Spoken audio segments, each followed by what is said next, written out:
Hey everybody, it's B Diz, the rock star part of Super Obvious. And Luna Mist.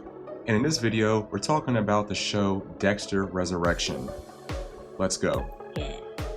Preparation is vital. You've made a lot of people very miserable. No detail can be overlooked. I should have fucking killed you when I had the chance. We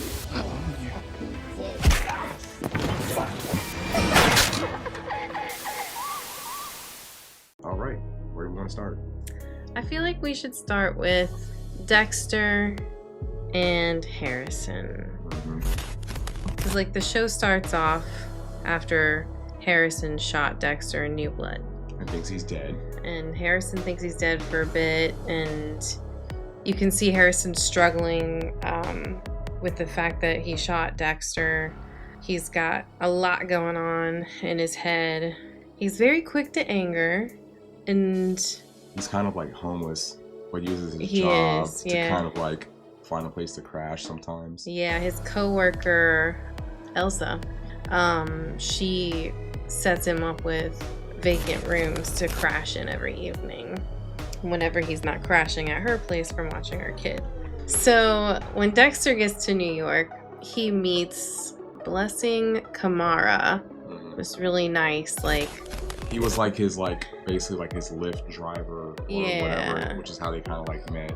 yeah, he ends up giving Dexter a place to stay, and at first Dexter's like not going to make himself known to Harrison, and then eventually he does, and then their relationship is complicated. So if we're gonna, without recapping it, so once Dexter and Harrison start engaging with each other, Mm-hmm. there's a lot of friction, Animosity. tension, all these Mhm. words. Skipping it a whole bunch, eventually Harrison lets Dexter in, like gives him a chance to be in his life again, Yeah. which is a big moment.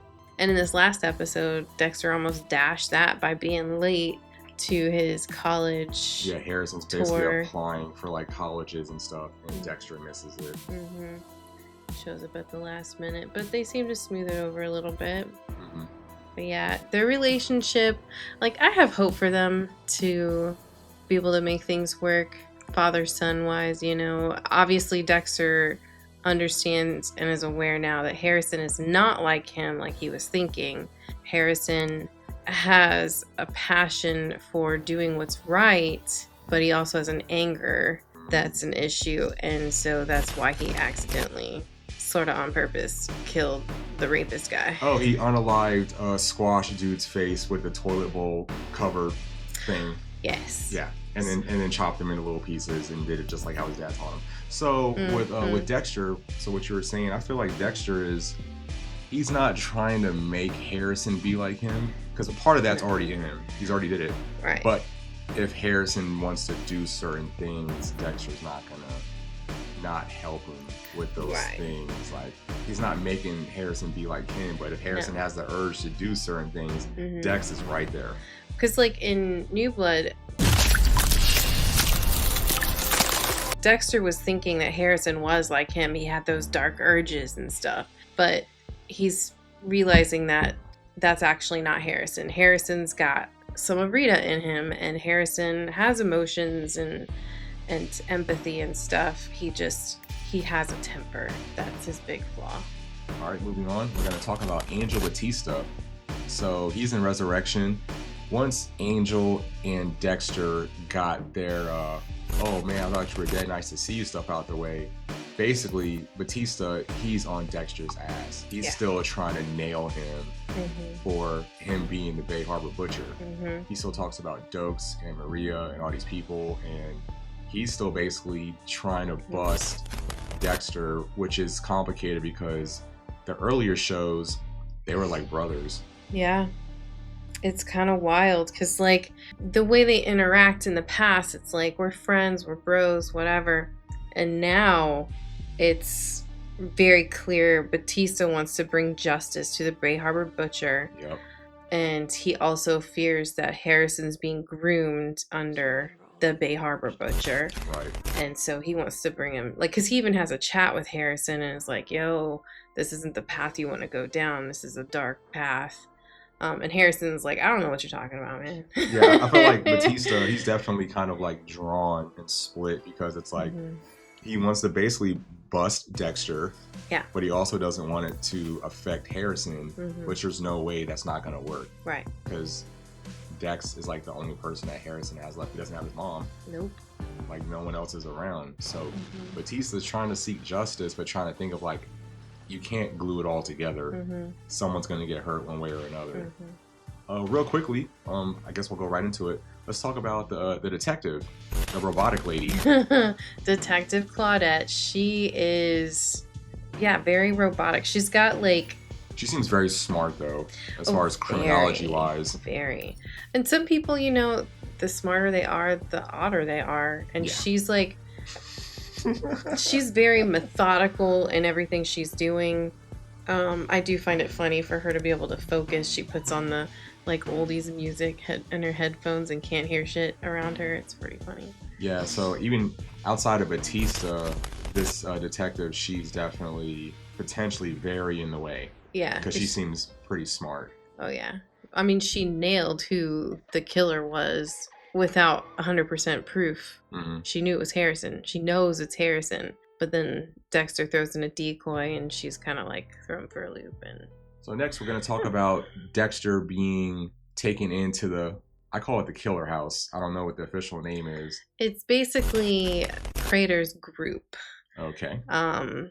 His collection. Dexter's becoming a part of his collection of serial killers. So he calls himself Red, and when he's in this group, there's a bunch of other people that are with him, and he basically starts killing them right off the bat. First one is Lowell. He dies first. He unalives first, which I kind of thought was kind of surprising. Yeah. And then just other people, Mia, which we kind of thought the way she was interacting with Dexter, she was going to last a while, but she didn't. Well, yeah, because the problem was Dexter found out she didn't have a moral code like he thought she did. And when he found that out, that she just liked to unalive people for the sake of unaliving them, he set her up in order to get Harrison off the hook for him unaliving that one rapist guy. Yeah. We're not even going to say that. No, we're not. For unaliving the SA guy with his watch. Yes. Yeah. So he framed her, and then Prater, to keep his group safe, set things up so that she got unalived in the prison. Then there's the Gemini. That you spoiled. I'm sorry. So the spoiler is the Gemini has a twin. And once Dexter takes care of one of them, Luna Miss let us know right before we got the actual reveal that there's another one. It made sense. They're twins. Gemini's twins. It just made sense. So we talked about it earlier. It kind of seems like, what's the dude's name? Prater? Prater. So it hasn't really been like voiced yet, but he seems like even though he's like fans of all these like serial killers, like it has to come across. I'm like, hey, once Red, quote unquote, shows up, everyone else is like gone. The only one left now after the most recent episode is Al. Rapunzel. You showed up and now the whole crew is gone. Yeah, a little sus. You would think. Only one who seems to be really thinking about it is Charlie. Yeah, she's on to him. She's on to him. She's like, something ain't right with this guy. But Prater, especially after Dexter had his little show and tell with the group, Prater's like feeling more connected, and I feel like that gives Dexter a safety net almost. Yeah. I feel like he's eventually going to figure out, or Dexter's going to share with him, that he's the Bay Harbor Butcher.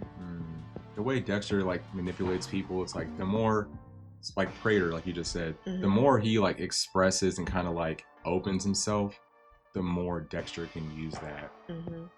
All right, so you've already said a couple of things, so any kind of predictions? Because the first season of Dexter Resurrection is probably almost over. Yeah, we got 3 episodes left. So what are you kind of thinking? Again, I think Prater is either going to figure out who Dexter actually is. That would be good. Or Dexter's going to tell him, because Prater apparently values honesty over everything. Wow. I feel like Dex is going to unalive Rapunzel at some point. Al. Especially And- when we saw the clip that he showed a couple people of him like basically taking down that female jogger Mhm. and how uncomfortable that was to watch. Yeah. You said it's almost like he didn't even like seeing it when he Mhm. was showing everyone, which is weird. Yeah. Like you're not like proud of your work, so to speak. Yeah, he was like cringing as we're watching this video. In the video, he's like strangling this girl and laughing Yeah, he's having a good about time. it. It was so weird. Hmm. I feel like I don't want it to, but I feel like something's gonna happen to Angel. Mm.